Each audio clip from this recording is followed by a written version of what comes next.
Halo Lur, kembali lagi di Balakala episode ke-7 bersama aku Aldi Wahyu Pratama dan aku sendiri. Ya sendiri, karena dewe rak popo. Rak lucu tapi lanjut baik. Oke, di episode kali ini aku akan menjelaskan atau mereview tentang film arkeologi. Ketika teman-teman mendengar kata arkeologi dan film, pasti teman-teman terbayang akan film Indiana Jones, Tomb Raider, The Mummy. Namun, bukan ketiga film tersebut yang akan aku bahas. Namun, film yang berjudul Kung Fu Yoga. Ya, Kung Fu dan Yoga. Dua perpaduan kebudayaan yang berasal dari Cina, Kung Fu, dan India, Yoga. Nah, film ini bercerita tentang Jack, profesor yang berasal dari Cina, seorang profesor arkeologi yang terkenal yang mencari harta karun dari India, yang kemudian mereka disergap oleh sekelompok pemburu harta karun. Kemudian mereka ditinggalkan di sebuah goa. Namun, dengan kemampuan tentang kesejarahan dan arkeologinya dan juga kungfu, Profesor Jack mampu memimpin kelompoknya untuk mencari tahu artefak yang dicuri oleh sekelompok pemburu harta karun tadi. Ya, film ini bergenre action, adventure, dan komedi yang disutradarai oleh Stanley Tong. Beberapa aktor dan aktris yang ada di film ini merupakan aktor dan aktris yang berasal dari Cina dan India, yaitu Jackie Chan sebagai Jack, Disha Patani sebagai Asmita, Arif Rahman sebagai Jones Lee, Lai Zhang sebagai Xiao Guang, Mia Muki sebagai Numin, Sonu Sood sebagai Randall, dan Amira Dastur sebagai Kira. Nah, karena di episode kali ini aku akan mereview, namun bukan mereview tentang filmnya dan bentuk cerita filmnya, namun aku akan mereview tentang sisi arkeologi dalam film tersebut. Nah, seperti yang sudah dijelaskan tadi bahwa film ini berkisah tentang Jack, seorang profesor arkeologi yang bekerja di Museum Terakota di Xi'an, Cina, yang sedang melakukan penelitian dan ditemani oleh rekan-rekannya. Nah, apa saja unsur-unsur arkeologi yang ada di dalamnya? Yang pertama, ada penggunaan teknologi. Ya, di film ini, di awal film, dikisahkan bahwa Profesor Jack yang sedang bekerja di Terakota Museum menggunakan teknologi radar untuk mendeteksi warna dari salah satu patung yang ada di Terakota Warrior Museum, yang kemudian si Jack dapat mengetahui warna asli dari patung tersebut. Kemudian penggunaan kamera bawah air. Jack sendiri ditemani oleh Jones Lee, bukan Indiana Jones. Namun Jones Lee ini merupakan seorang pemburu harta karun, yang dimana Indiana Jones juga seorang pemburu harta karun, bukan seorang arkeolog. Nah, si Jones Lee ini atau Indiana Jones dari Cina ini menggunakan kamera bawah air.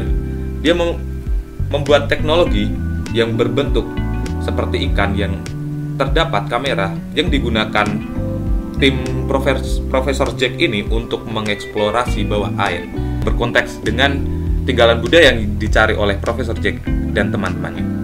Kemudian kamera tersembunyi yang ada di kacamata, yang juga saat ini mungkin sedang dikembangkan oleh banyak peneliti.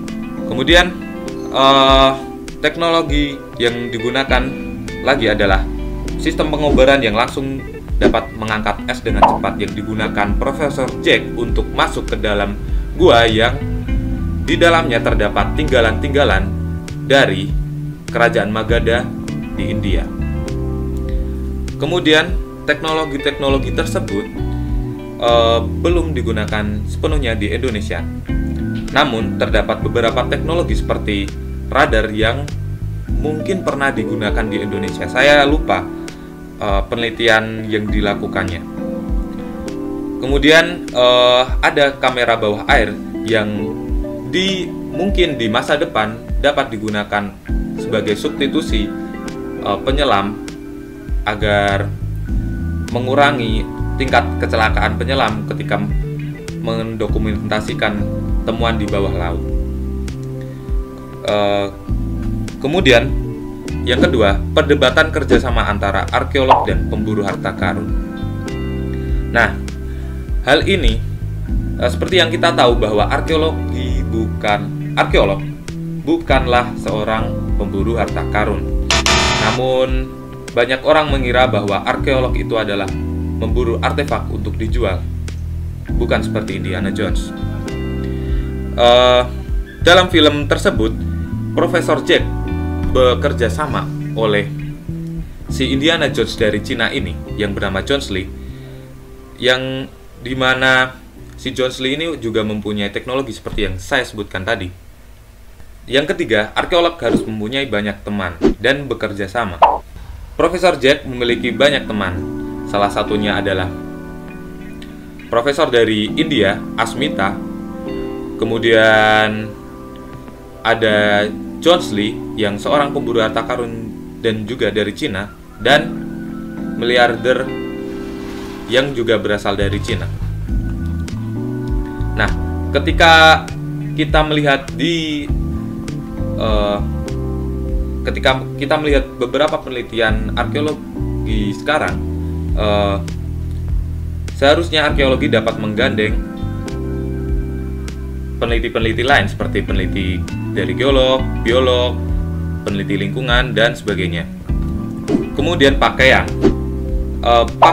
yang terkesan ketika kita memikirkan kata arkeologi adalah topi lapangan, baju lapangan, dan celana kargo, dan juga sepatu bootsnya. Bukan Indiana Jones.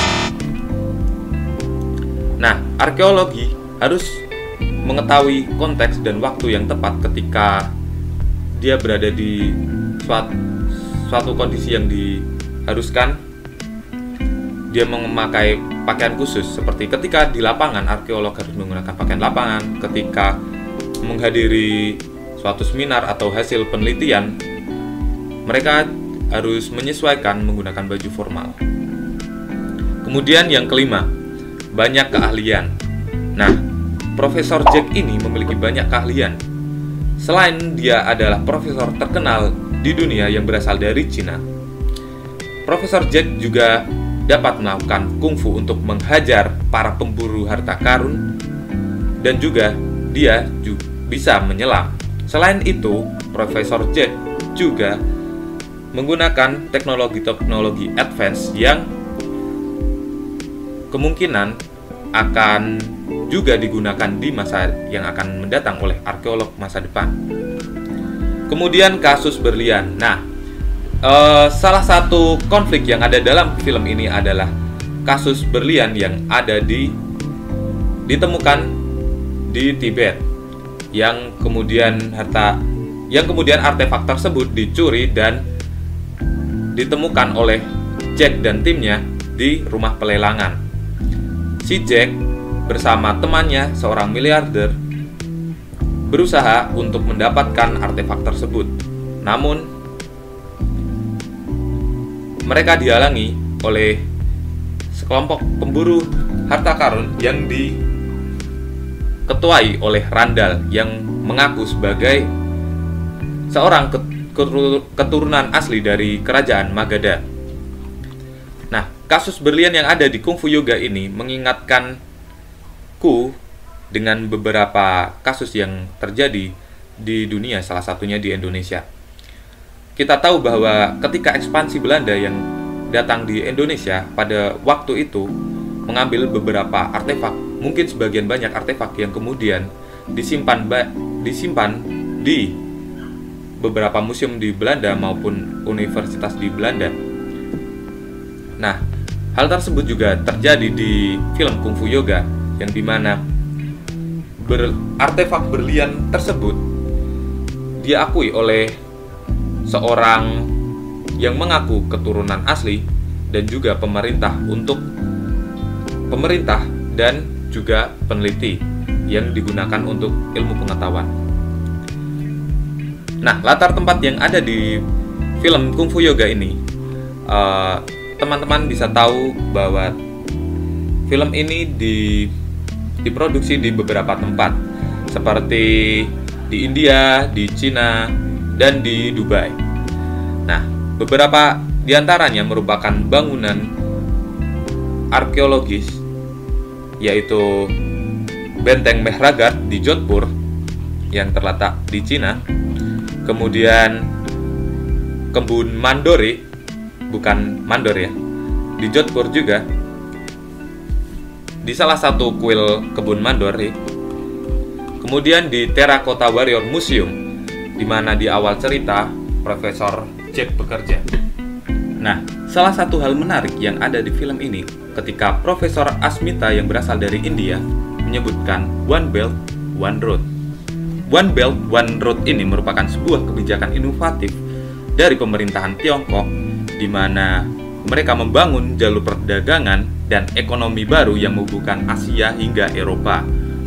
Nah, One Belt, One Road ini mencakup daratan Tiongkok, Asia Tengah, Asia Timur, Asia Selatan, Timur Tengah, hingga Eropa, yang juga akan didukung dengan jalur rel, jalan raya, dan juga jaringan pipa baru. Nah, namun film Kung Fu Yoga sendiri mendapatkan rating yang sangat sedikit. Beberapa di antaranya yaitu Rotten Tomatoes yang memberikan rating 48%, IMDb yang memberikan rating 5,2. Hal ini ditengarai oleh para penggemar Jackie Chan yang menaruh ekspektasi tinggi pada Jackie Chan, dan juga terdapat stigma-stigma yang kurang mengenakan oleh masyarakat India. Oke, sekian review film Kung Fu Yoga. Teman-teman bisa nonton aja langsung, bisa download langsung, dan sekian. Terima kasih. Aku Aldi Wahyu Pratama undur diri. Ketemu lagi di Balakala episode selanjutnya. Yang pasti bukan Indiana Jones.